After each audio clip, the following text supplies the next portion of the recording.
akan coba memaparkan atau menjelaskan terkait dengan pajak hotel yang menjadi kewajiban para pengusaha kos-kosan di DKI Jakarta. Mungkin ada di sini yang eh, kos-kosan yang ada di provinsi lainnya selain DKI Banyak, Jakarta. banyak, Pak. Oh iya, baik. Mungkin kurang lebihnya kalau untuk peraturan itu sendiri memang berlaku secara nasional. Namun untuk DKI Jakarta merupakan salah satu daerah yang mempunyai otonomi khusus ya. Secara umumnya memang menerapkan pajak hotel untuk kos-kosan. Jadi saya akan menjelaskan secara lebih rinci mengenai aspek hukum ataupun teknis pajak hotel, baik secara material maupun formil. Secara materialnya untuk usaha kos-kosan ini kurang lebih tidak jauh bedanya dengan pajak hotel untuk khusus hotel-hotel ataupun kondominium ataupun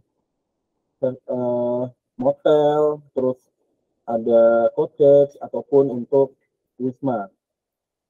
Ya, ini kali ini kaitannya dengan pajak hotel.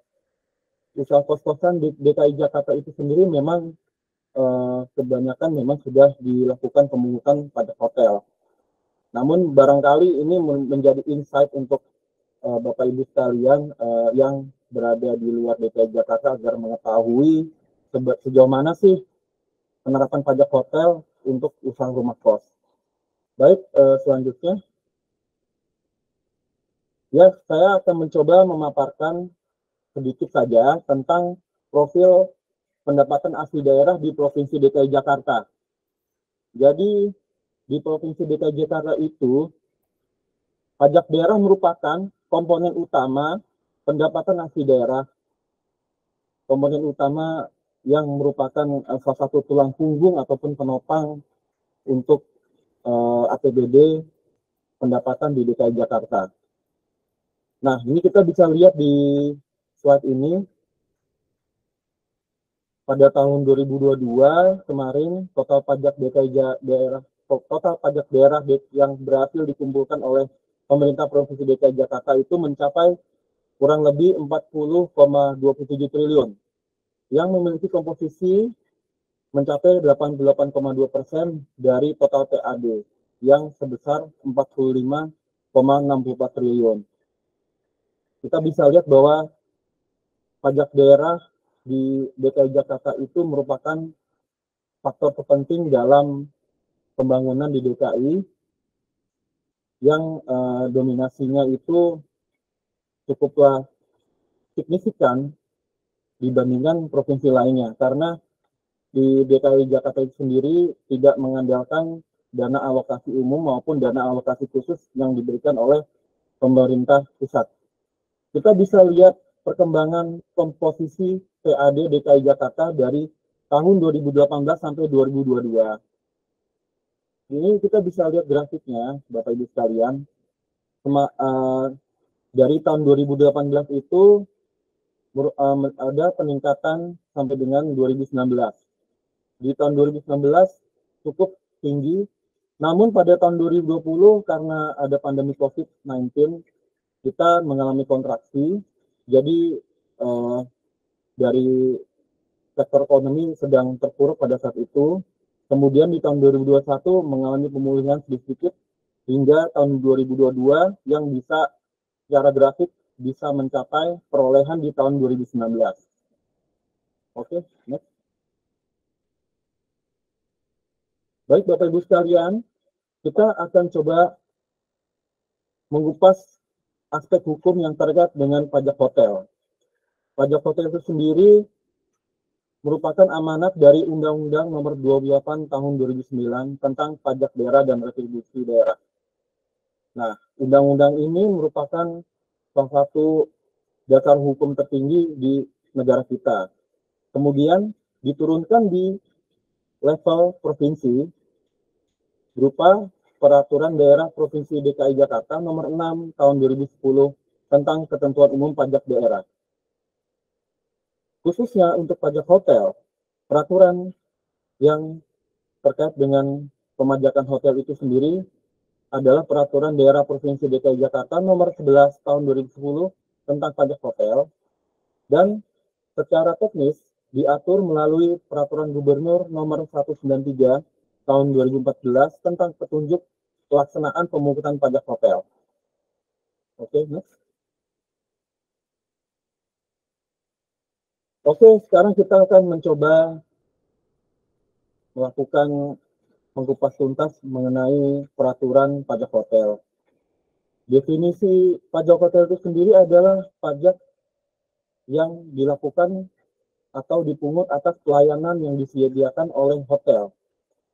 Nah, hotel itu sendiri adalah fasilitas penyedia jasa penginapan atau peristirahatan, termasuk jasa terkait lainnya dengan dipungut bayaran, yang mencakup juga motel, losmen, gubuk pariwisata, wisma pariwisata, pesanggerahan, rumah penginapan dan sejenisnya, serta rumah kos dengan jumlah kamar lebih dari 10.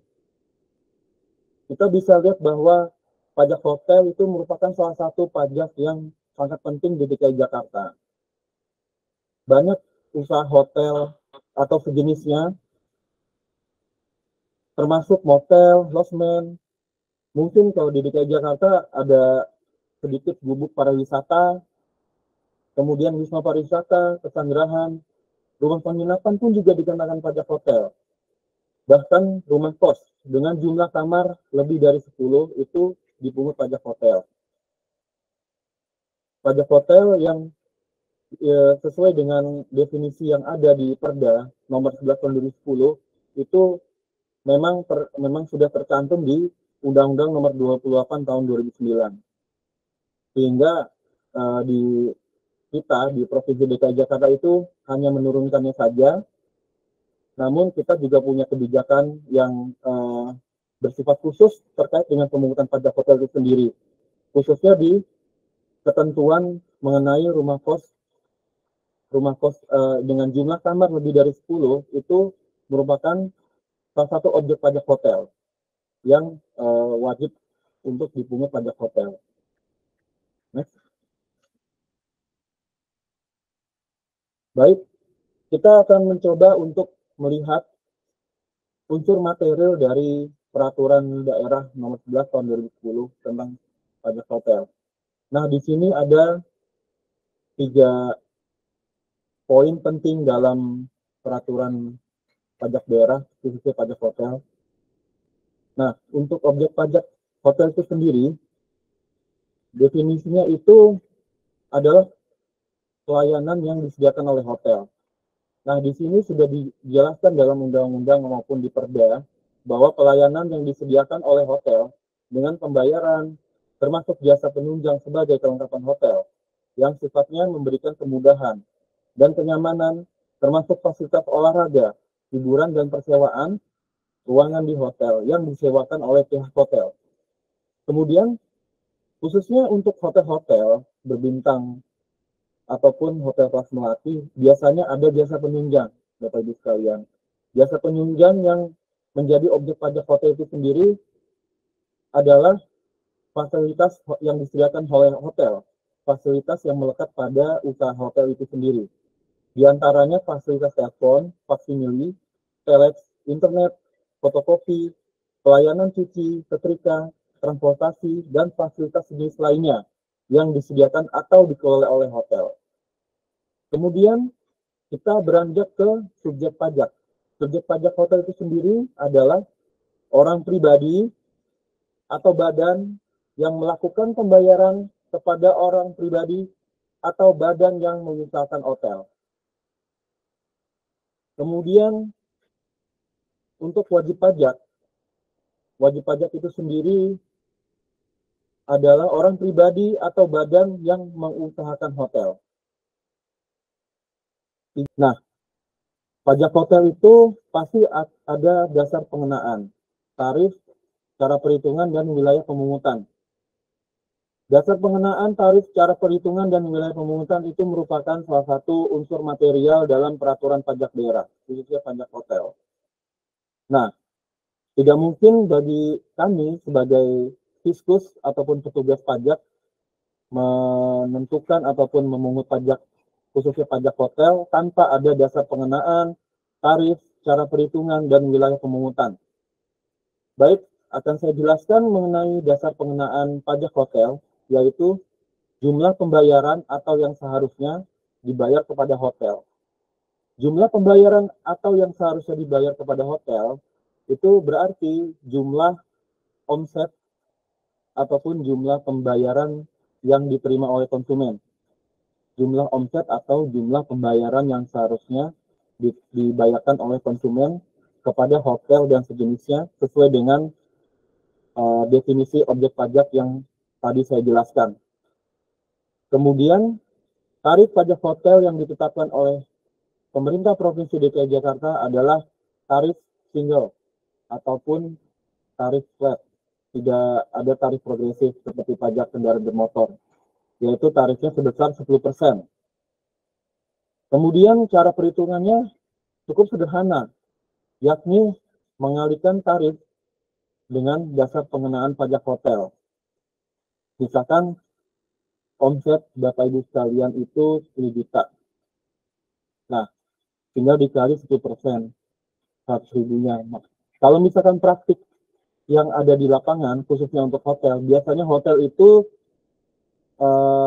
melakukan pemungutan dengan cara mereka akan menentukan besaran pajak hotel pada bill, yaitu misalkan ada transaksi di hotel dengan nominal selama satu malam untuk satu kamar itu sebesar 100.000.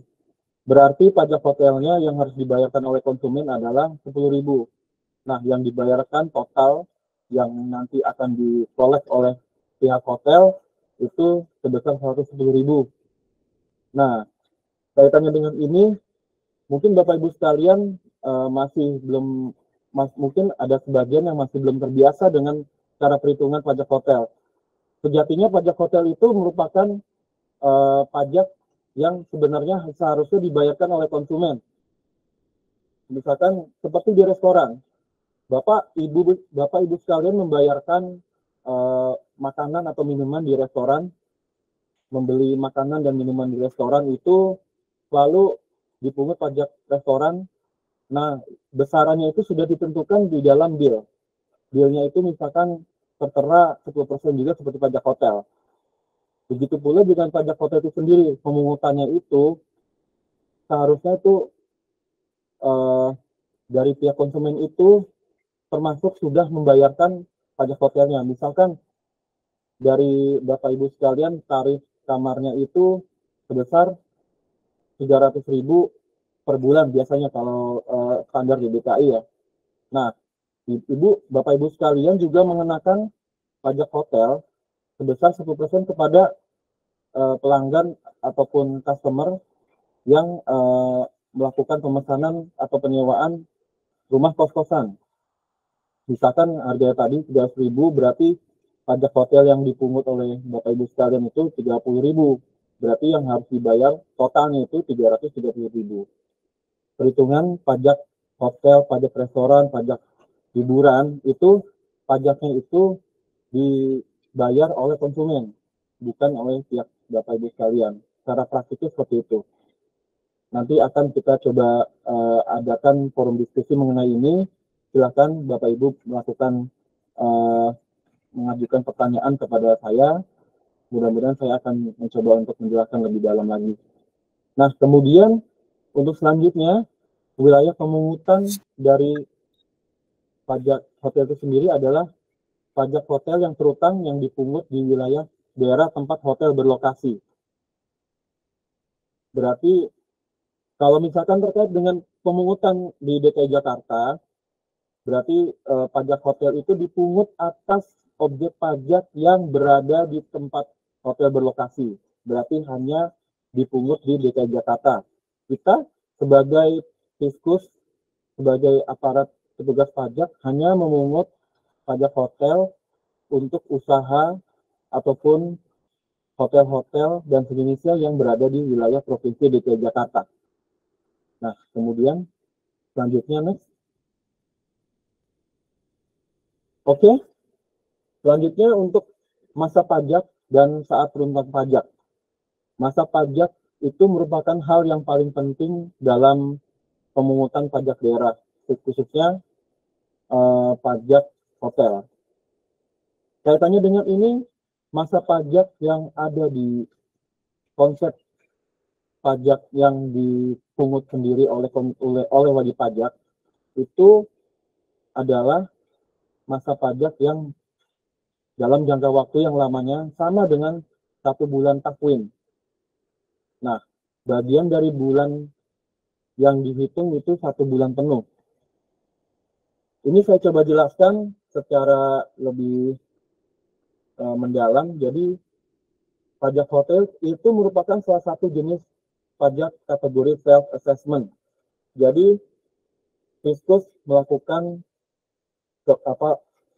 selain melakukan itu mempercayakan kepada wajib pajak hotel, khususnya untuk para pengusaha hotel yang sudah mendaftarkan diri sebagai wajib pajak hotel, untuk melakukan pemungutan, kemudian perhitungan, pembayaran, dan pelaporan sendiri. Jadi, kemudian apabila Bapak Ibu sekalian sudah melakukan pemungutan, nanti Bapak Ibu sekalian akan memperhitungkan pajak hotel yang seharusnya dibayar kepada pemerintah Provinsi DKI Jakarta. Nah, kemudian waktu ataupun durasi daripada pajak hotel yang dipungut itu masa pajaknya sebesar 1 bulan takwim. Berarti atas pembayaran yang diterima oleh konsumen selama sebulan, 1 bulan takwim ataupun 1 bulan kalender, itu kemudian nanti akan dilakukan pembayaran dan pelaporan di bulan berikutnya. Nah, pembayarannya itu paling lambat tanggal 15 bulan berikutnya, kemudian pelaporannya itu di tanggal 20 bulan berikutnya. Nanti akan saya jelaskan mengenai pembayaran dan pelaporan. Oke, saya akan menjelaskan saat terutang pajak dari pajak hotel itu sendiri. Bapak Ibu sekalian, pajak hotel yang terutang itu menurut Perda nomor 11 tahun 2010 itu, pajak hotel yang terutang terjadi pada saat pembayaran kepada pengusaha hotel atas pelayanan di hotel. Kemudian, dalam hal pembayaran dilakukan sebelum pelayanan hotel diberikan, pajak terutang itu terutang pada saat terjadi pembayaran. Nah, ini akan saya jelaskan bahwa pajak hotel yang terutang terjadi pada saat pembayaran kepada pengusaha hotel atas pelayanan di hotel. Seperti tadi yang saya jelaskan, bahwa dari para pengusaha hotel nantinya akan mendapatkan pembayaran dari konsumen, termasuk Bapak Ibu sekalian selaku pengusaha kos-kosan.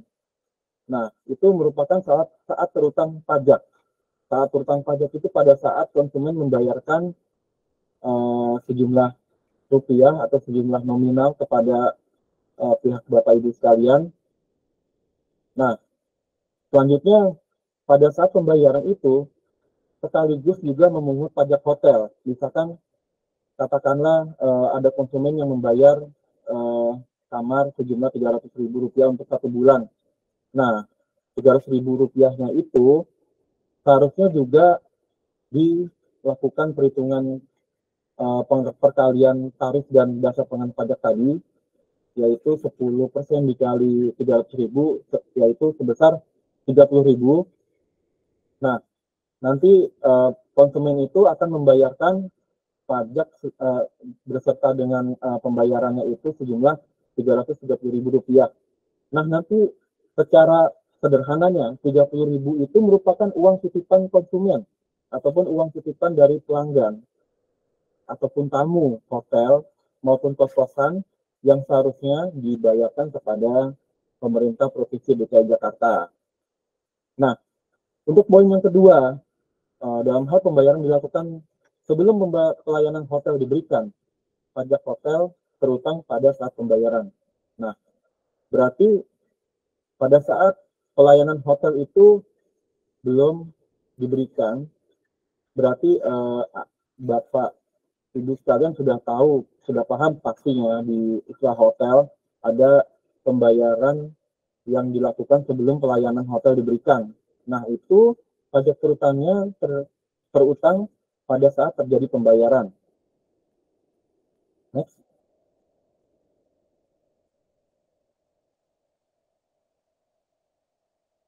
Oke, Bapak Ibu sekalian, tadi saya telah menjelaskan secara rinci mengenai unsur material dalam peraturan daerah terkait dengan pajak hotel. Nah, perlu Bapak Ibu ketahui sekalian bahwa terkait dengan pajak daerah, sekarang pemerintah Provinsi DKI Jakarta itu mendapatkan amanat dari pemerintah pusat, yaitu merubah atau merevisi peraturan daerah. Pemerintah pusat telah mengeluarkan kebijakan baru, yaitu menerbitkan regulasi yang terbaru tahun lalu, yakni Undang-Undang Nomor 1 Tahun 2022 tentang hubungan keuangan antara pemerintah pusat dan pemerintah daerah. Kaitannya dengan ini, terdapat perubahan yang cukup signifikan dalam aspek pajak daerah antara before dan after ya. Jadi yang sebelumnya itu pajak hotel, hiburan, parkir, dan pajak penerangan jalan ataupun pajak listrik itu terpisah ataupun nomenklaturnya itu berbeda. Sekarang nanti menurut Undang-Undang Nomor 1 Tahun 2022 yang berlaku di tahun depan itu dijadikan satu, yakni menjadi pajak barang dan jasa tertentu. Mungkin ini salah satu upaya pemerintah pusat dalam rangka simplifikasi ataupun penyederhanaan peraturan perpajakan yang mungkin terkait dengan Undang-Undang Cipta Kerja. Nah, saya coba jelaskan mengenai pajak barang dan jasa tertentu atau PBJT. Di pasal 1 angka 41, definisi daripada pajak PBJT adalah pajak yang dibayarkan oleh konsumen akhir atas konsumsi barang dan atau jasa tertentu. Kurang lebihnya sama seperti yang saya jelaskan tadi, konsep pajak kategori self-assessment itu merupakan jenis pajak jasa atau konsumsi barang. Nah, dalam hal ini pajak hotel merupakan produk jasa. Maka secara singkatnya itu dimasukkan ke dalam nomenklatur pajak barang dan jasa tertentu atau PBJT. Kemudian di pasal 1 angka 42 menyatakan bahwa barang dan jasa tertentu adalah barang dan jasa yang dijual dan atau diserahkan kepada konsumen akhir. Nah, ini agak berbeda dengan PPN. Karena kalau PPN itu sendiri jadi terdapat pengecualian. Nah, pengecualiannya itu merupakan jenis pajak daerah. Nah, yang sebelumnya Bapak Ibu sudah menyimak daripada penjelasan sebelumnya oleh Dirjen Pajak ya, bahwa PPN itu ada pengecualiannya. Nah, pengecualian itu merupakan jenis pajak barang dan jasa tertentu, salah satunya. Nah, ini kedua jenis pajak ini secara konsep hampir mirip, cuma ada beberapa objek atau jenis usaha yang dipisah. Yang satunya itu merupakan domainnya pemerintah pusat, yang satunya lagi merupakan domain pemerintah daerah. Nah, sama-sama ini antara PPN dengan PBJT sama-sama pajak yang dipungut atas konsumen akhir. Namun untuk konsumsi barang dan jasa tertentu itu dipisahkan dari peraturan tersebut. Nah, dalam hal ini pajak barang dan jasa tertentu itu yang sebelumnya itu di Perda yang lama ataupun peraturan Undang-Undang Nomor 28 Tahun 2009 yang lama itu diantaranya adalah pajak hotel, hiburan, restoran, dan parkir. Nah, untuk pajak PPJT ini termasuk di dalamnya ada pajak tenaga listrik. Nah, pajak kelima jenis pajak itu insya Allah di tahun depan akan menjadi satu, melebur jadi satu atau di merger ya istilahnya, menjadi pajak barang dan jasa tertentu. Nah, selanjutnya untuk pasal sebelumnya. Oke, saya akan coba menjelaskan di poin 3, yaitu pasal 1 angka 47. Nah, ini terkait dengan jasa perhotelan. Kurang lebihnya hampir sama seperti perda yang lama ataupun undang-undang yang lama. Saya coba bacakan saja. Jadi jasa perhotelan itulah yang dipungut pajak PPJT, yaitu jasa penyediaan akomodasi yang dapat dilengkapi dengan jasa pelayanan makan dan minum, kegiatan hiburan dan atau fasilitas lainnya. Kurang lebih sama seperti definisi pada perda yang lama, yaitu jasa penyediaan akomodasi seperti hotel, motel, kemudian pesanggerahan, wisma pariwisata dan sebagainya, yang dilengkapi dengan jasa pelayanan makan dan minum, di dalamnya termasuk kegiatan hiburan dan atau fasilitas melekat di dalam usaha perhotelan ataupun yang sejenisnya tersebut. Nah, kemudian pasal 50 huruf C, objek pajak PPJT merupakan penjualan, penyerahan, dan atau konsumsi barang dan jasa tertentu yang meliputi jasa perhotelan. Berarti kurang lebihnya penjualan, penyerahan, dan atau konsumsi barang dan jasa tertentu dalam jasa perhotelan itu merupakan objek PPJT. Oke, next. Saya akan coba menjelaskan lebih rinci terkait dengan objek pada jasa perhotelan yang dipungut PPJT. Itu termaktub dalam pasal 53 ayat 1. Kita coba jelaskan bahwa jasa perhotelan sebagaimana dimaksud pada pasal 50 huruf C yang meliputi jasa penyediaan akomodasi dan fasilitas penunjangnya serta penyewaan ruang rapat atau pertemuan pada penyedia jasa perhotelan seperti hotel, hostel, villa, pondok wisata, motel, lodgement, wisma pariwisata, pesanggerahan, rumah penginapan, atau guest house, atau bungalow, atau resort, atau cottage. Kemudian tempat tinggal pribadi yang difungsikan sebagai hotel. Dan yang terakhir adalah glamping. Nah, ini agak sedikit berbeda dengan perda yang sebelumnya. Di sini dimasukkan unsur usaha yang sejenis dengan hotel, antara lain villa, kemudian ada rumah penginapan berupa guest house, bungalow, resort, atau cottage. Kemudian ada tempat tinggal pribadi yang difungsikan sebagai hotel. Kurangnya tempat tinggal pribadi itu seperti rumah pribadi pada umumnya, namun difungsikan sebagai hotel layaknya menyediakan jasa ataupun sarana akomodasi berupa penginapan. Kemudian yang terakhir adalah glamping. Glamping itu kurang lebihnya yang seperti Bapak Ibu kalian tahu bahwa seperti camping ya, camping di pinggir danau ataupun di daerah hutan yang difungsikan sebagai hotel juga, yang mungkin semi permanen secara karakteristiknya. Ya, lanjut. Kemudian pada pasal 53 ayat kedua, ini dijelaskan mengenai penjelasan tentang pengecualian dari jasa perhotelan yang menjadi objek PPJT itu sendiri. Nah, ini akan coba saya jelaskan satu persatu pengecualian dari jasa perhotelan yang dipungut oleh pemerintah daerah nantinya atas jasa perhotelan itu, diantaranya adalah jasa tempat tinggal asrama yang diselenggarakan oleh pemerintah atau pemerintah daerah. Kemudian jasa tempat tinggal di rumah sakit, asrama perawat, panti jompo, panti asuhan, dan panti sosial lainnya yang sejenis.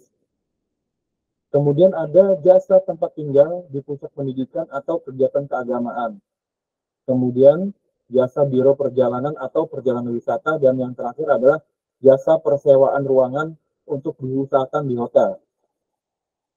Nah, ini kita coba lihat secara lebih mendalam, lebih komprehensif. Kalau misalkan kita coba lihat ataupun kita kaji daripada pengecualian jasa perhotelan yang dikenakan PPJT, itu secara garis besar atau secara general itu merupakan sarana ataupun fasilitas sosial ya, berupa seperti tempat tinggal di rumah sakit, asrama perawat, panti jompo, panti asuhan, dan panti sosial lainnya yang sejenis. Ataupun jasa tempat tinggal yang berada di pusat pendidikan ataupun kegiatan keagamaan.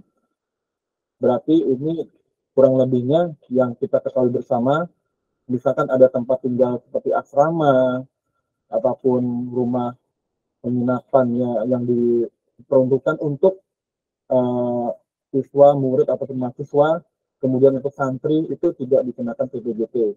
Kemudian jasa biro perjalanan atau perjalanan wisata itu juga tidak dikenakan PPJT, karena itu tidak terkait dengan usaha, maksudnya tidak terkait dengan akomodasi secara langsung ya. Kemudian jasa persewaan ruangan untuk diusahakan di hotel itu yang seperti misalkan di dalam hotel itu ada penyewaan ruangan untuk ATM, untuk restoran yang tidak satu manajer dengan hotel. Misalkan ada hotel yang ada restoran A misalkan ya, yang tidak satu manajerial dengan hotel tersebut, itu tidak dikenakan PPJT.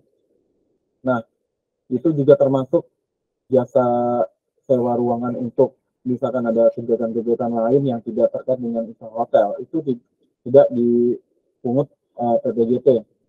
Kemudian yang paling utama untuk pengecualian itu terdapat pada jasa tempat tinggal asrama yang diselenggarakan oleh pemerintah atau pemerintah daerah. Nah, ini memang seperti kita bersama bahwa tempat tinggal ataupun penginapan yang diselenggarakan oleh pemerintah atau pemerintah daerah tidak dikenakan pada hotel, begitu pula nantinya tidak dikenakan PPJT. Oke, next. Ya, seperti kita ketahui bersama, dalam penjelasan pasal 53 ayat 1 huruf J di dalam Undang-Undang HKPD, itu ada salah satu penjelasan yang menjadi krusial ya Pak, Bapak Ibu sekalian. Nah, ini coba kita kaji lagi, kita diskusikan bersama. Yang dimaksud dengan tempat tinggal pribadi difungsikan sebagai hotel adalah rumah, apartemen, dan kondominium yang disediakan sebagai jasa akomodasi selayaknya akomodasi hotel, tetapi tidak termasuk bentuk persewaan ataupun bentuk kontrak jangka panjang yang masa ataupun durasinya itu lebih dari sebulan, lebih dari 1 bulan. Seperti yang Bapak Ibu ketahui bersama, bahwa sebelumnya yang telah saya sampaikan tadi terkait dengan pengecualian, untuk usaha kos-kosan itu sendiri tidak ada di pengecualian pajak hotel atau pajak PPJT. Namun pemerintah pusat itu telah menyisipkan penjelasan pada terkait dengan tempat tinggal pribadi yang difungsikan sebagai hotel. Pemerintah pusat itu melakukan definisi yang lebih rinci mengenai tempat tinggal pribadi yang difungsikan sebagai hotel. Di antaranya adalah rumah, apartemen, dan kondominium yang disediakan sebagai jasa akomodasi selayaknya akomodasi hotel, tapi tidak termasuk bentuk persewaan jangka panjang yang lebih dari 1 bulan. Nah, biasanya hotel ataupun usaha persewaan akomodasi lainnya itu bersifat harian, ya Bapak Ibu sekalian. Rate-nya itu biasanya 1 hari, harganya itu per harian gitu ya. Jadi kalau misalkan ada rumah, apartemen, kondominium yang disediakan layaknya seperti hotel pada umumnya, itu kalau misalkan dikenakan sewa ataupun kontrak secara harian itu sebenarnya merupakan salah satu objek pajak PPJT. Namun apabila misalkan ada masa ataupun durasi persewaan kontraknya terhadap rumah, apartemen atau kondominium yang durasinya itu lebih dari 1 bulan, itu tidak dikenakan pajak hotel. Nah, Bapak Ibu sekalian, kalau misalkan kita coba teliti lagi yang tadi saya bilang bahwa untuk di Perda yang lama sudah dijelaskan bahwa salah satu objek pajak hotel diantaranya adalah rumah kos ataupun usaha kos-kosan. Namun di peraturan yang baru yang diterbitkan oleh pemerintah pusat tidak secara lebih rinci ataupun dalam bentuk close list ya disebutkan di dalam peraturannya, yaitu Undang-Undang HKPD, di dalam objek pajak PPJT itu sendiri atas usaha perhotelan yang di dalamnya ada usaha kos-kosan. Namun kita bisa lihat dari penjelasan ini, misalkan ada tempat tinggal pribadi berupa rumah ataupun seperti bangunan yang diperuntukkan untuk penginapan selayaknya akomodasi hotel, apabila kontraknya itu kurang dari 1 bulan itu dikenakan PPJT. Nah, kalau misalkan lebih dari 1 bulan, maka atas usaha tersebut yang seperti layaknya akomodasi selayaknya hotel di dalam rumah ataupun di bangunan tertentu yang difungsikan untuk penginapan, namun bukan seperti hotel ya. Bahkan di apartemen dan kondominium sekalipun, apabila kontraknya itu lebih dari 1 bulan, itu tidak dikenakan PPJT. Oke, next. Nah, kita bisa ambil kesimpulan terkait dengan pemungutan pajak hotel atas rumah kos-kosan. Nah, di sini saya akan coba menjelaskan lebih update ya, bahwa telah diterbitkan peraturan pemerintah nomor 35 tahun 2023 tentang pajak dan retribusi daerah. Nah, peraturan pemerintah ini merupakan peraturan turunan ataupun yang kita bisa sebut sebagai juklak, petunjuk yang teknis, ataupun peraturan formalnya. Peraturan formalnya itu adalah yang mengatur bisnis proses, sistem, dan prosedur daripada pemungutan pajak daerah. Kemudian, peraturan daerah yang berkenaan dengan pengaturan pajak daerah sebagai tindak lanjut dari Undang-Undang Nomor 1 Tahun 2022 tentang HKPD atau hubungan keuangan pemerintah pusat dan pemerintah daerah saat ini masih dalam proses penyusunan. Bapak Ibu sekalian, saya hormati, peraturan daerah yang merupakan domain DKI Jakarta, dalam hal ini peraturan daerah terkait dengan pajak daerah, sampai dengan sekarang itu masih dalam proses penyusunan. Kita dalam di bulan ini sudah melakukan proses, yaitu kalau misalnya Bapak Ibu sekalian ketahui bersama bahwa dalam menyusun peraturan daerah itu perlu ACC ataupun perlu persetujuan dari Dewan, dari legislator ataupun dari DPRD. Nah, sekarang kita sedang dalam proses itu. Target dari kita itu sebagaimana yang dituangkan dalam Undang-Undang HKPD, bahwa Undang-Undang HKPD menyatakan peraturan daerah itu paling lambat itu 2 tahun terhitung sejak tanggal diundangkannya undang-undang tersebut. Nah, ini ada di dalam poin 3. Nah, ini akan saya coba jelaskan tadi bahwa kalau misalkan karena undang-undang amanat dari undang-undang tersebut 2 tahun terhitung sejak tanggal diundangkannya undang-undang HKPD, berarti misalkan karena itu undang-undang HKPD terbit di tahun 2022, maka apabila paling lama 2 tahun terhitung sejak tanggal diundangkannya peraturan tersebut, maka paling lambat daerah ataupun DKI Jakarta itu memberlakukan atau menerbitkan peraturan daerah itu paling lambat tahun 2024.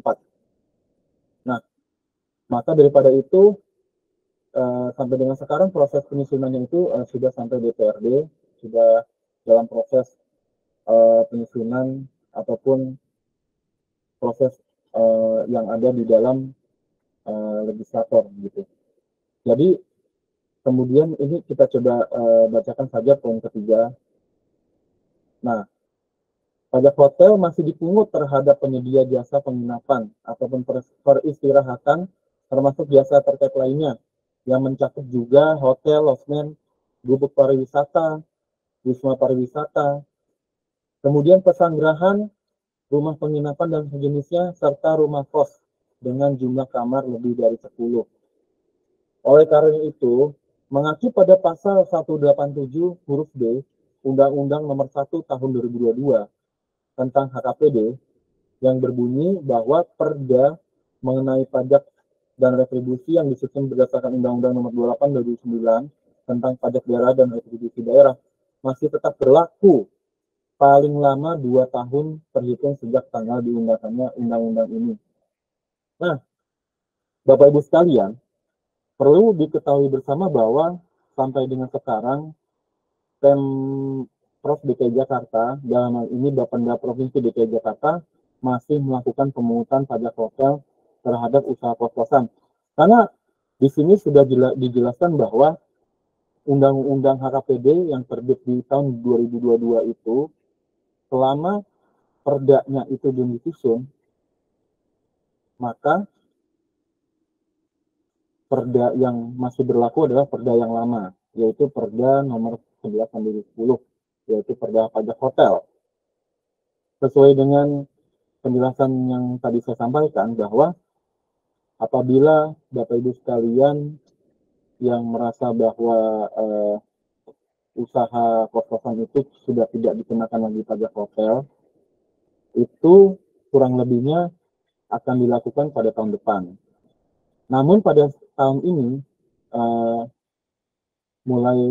pokoknya pada saat sekarang dari Agustus sampai Desember, selama perda yang baru belum kita susun ataupun belum diterbitkan, itu masih berlaku perda yang lama. Maka sesuai dengan perda yang lama, rumah kos dengan jumlah kamar lebih dari 10 itu masih termasuk pajak hotel. Namun apabila telah diterbitkan perda yang baru yang merupakan turunan Undang-Undang HKPD yang nantinya insya Allah akan kami terbitkan pada tanggal 5 Januari tahun 2024, maka kos-kosan yang mungkin yang kontrak ataupun persewaannya itu memiliki masa lebih dari sebulan tidak dikenakan pajak hotel ataupun pajak PPJT. Nah, ini bisa dilihat di slide berikutnya. Di sini ada bagan ataupun voucher terkait dengan pemungutan PPJT atas jasa perhotelan menurut Undang-Undang Nomor 1 Tahun 2022 tentang HKPD. Bapak Ibu sekalian bisa lihat di sini bahwa nomenklatur yang baru yang akan berlaku pada tahun depan itu agak berbeda dengan pemungutan yang lama, yaitu pemungutan pajak daerah yang sebelumnya telah kita terapkan. Di sini saya coba sampaikan lebih jelas terkait dengan pemungutan PPJT dalam jasa perhotelan, bahwa PPJT atas jasa perhotelan itu dapat dibagi menjadi 2 kategori, yaitu objek PPJT jasa hotel berbintang dan sejenisnya, ataupun objek PPJT jasa non-hotel berbintang. Dalam hal ini non-hotel berbintang itu seperti motel, pesanggrahan, wisma, dan sebagainya. Kemudian objek PPJT atas jasa hotel berbintang seperti yang kita ketahui bersama bahwa dalam hotel itu dalam kategorisasi hotel itu terdapat kelas ataupun gradasi ya. seperti kelas dari Hotel Melati, kemudian Hotel Bintang 1 sampai dengan Bintang 5. Nah, objek PTJT atas jasa non-hotel berbintang itu bisa kita coba jabarkan lebih rinci, diantaranya adalah usaha seperti hotel, usaha penyediaan akomodasi yang dilakukan oleh hotel, layaknya seperti hotel, diantaranya hostel, villa, pondok wisata, motel, losmen, wisma pariwisata, pesanggerahan, rumah penginapan, ataupun guest house, ataupun bungalow, ataupun resort atau cottage dan glamping. Kemudian ada satu kategori lagi, kategori atas non-hotel berbintang, yakni tempat tinggal pribadi yang difungsikan sebagai hotel. Yang telah kita ketahui bersama bahwa tempat tinggal pribadi itu bisa difungsikan sebagai hotel. Nah, ini bisa dibagi menjadi 3, yaitu rumah tinggal pribadi ataupun kos-kosan. Nah, yang seperti kita tahu bahwa dalam praktiknya di lapangan rumah pribadi itu bisa difungsikan sebagai hotel, tapi namanya kos-kosan. Nah, kos-kosan itu berupa bangunan rumah pribadi. Misalkan Bapak Ibu sekalian memiliki rumah pribadi yang cukup luas, memiliki kamar yang cukup banyak, kemudian untuk menghimpun ataupun sebagai sarana mendapatkan passive income, Bapak Ibu sekalian menyewakan rumah ataupun menyewakan kamar tersebut layaknya hotel. Nah, itu disebut dengan kos-kosan. Tapi secara fisik bangunan itu merupakan tempat tinggal pribadi. Nah, kemudian yang ketiga adalah bangunan kos-kosan. Nah, bangunan kos-kosan itu agak berbeda dengan rumah pribadi yang dijadikan tempat kos ataupun dijadikan kos-kosan. Bangunan kos-kosan itu sendiri secara perizinan atau peruntukannya memang difungsikan sebagai hotel mini lah, istilahnya seperti itu. Bangunan yang berupa yang di dalamnya itu hanya terdiri dari kamar-kamar yang jumlahnya bisa lebih dari 5 ataupun lebih dari 10 atau bahkan lebih dari 20, seperti yang saya coba lihat di DKI Jakarta. Nah, itu merupakan kategori bangunan kos. Kemudian yang ketiga, ini merupakan salah satu objek pajak baru, salah satu nomenklatur baru dalam PBJT, yaitu servis apartemen. Nah, servis apartemen itu adalah secara garis besar itu mirip dengan kos-kosan, namun itu berada dalam apartemen ataupun kondominium yang sebelumnya merupakan objek PPN. Nah, untuk terkait dengan perda yang lama, kami tidak memungut pajak hotel atas servis apartemen, yaitu persewaan ataupun persewaan atau penginapan yang disediakan oleh para pengusaha ataupun pemilik apartemen ataupun kondominium. Namun apabila perda yang baru, perda turunan Undang-Undang HPD nanti di tahun 2024 akan diterbitkan, servis apartemen merupakan salah satu jenis pajak PBJT. Nah, dari seluruh objek pajak ini, apabila durasi ataupun jangka waktu ataupun masa kontrak atau sewanya kurang dari sebulan, maka itu merupakan objek pajak PBJT. Nah, kita bisa simpulkan seperti itu, Bapak Ibu sekalian, apabila persewaannya itu di atas sebulan, maka itu tidak dikenakan pajak hotel atau pajak PBJT, khususnya untuk tempat tinggal pribadi yang difungsikan sebagai hotel. Nah, yang kita coba lihat bahwa kita ketahui bersama bahwa di objek PPJT jasa hotel berbintang maupun non-hotel berbintang, kebanyakan itu durasi masa kontraknya kurang dari sebulan, biasanya itu daily ya atau harian. Namun kalau yang saya ketahui itu untuk bangunan untuk kos-kosan, untuk usaha kos-kosan itu masa sewanya itu bisa lebih dari sebulan. Nah, apabila masa sewanya lebih dari sebulan, maka untuk tahun selanjutnya di tahun 2024 kemungkinan tidak dipungut pajak hotel ataupun PDJT. Nah, selanjutnya adalah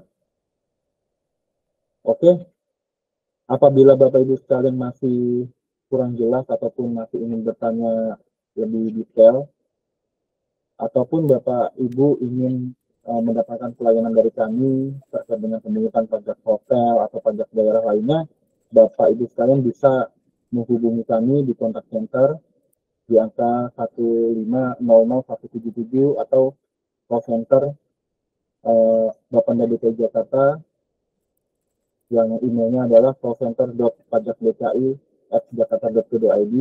Kemudian bisa mengakses juga Humas Pajak DKI Jakarta, Humas Pajak Jakarta di Instagram, di Facebook Humas Pajak Jakarta, Twitter, kemudian TikTok.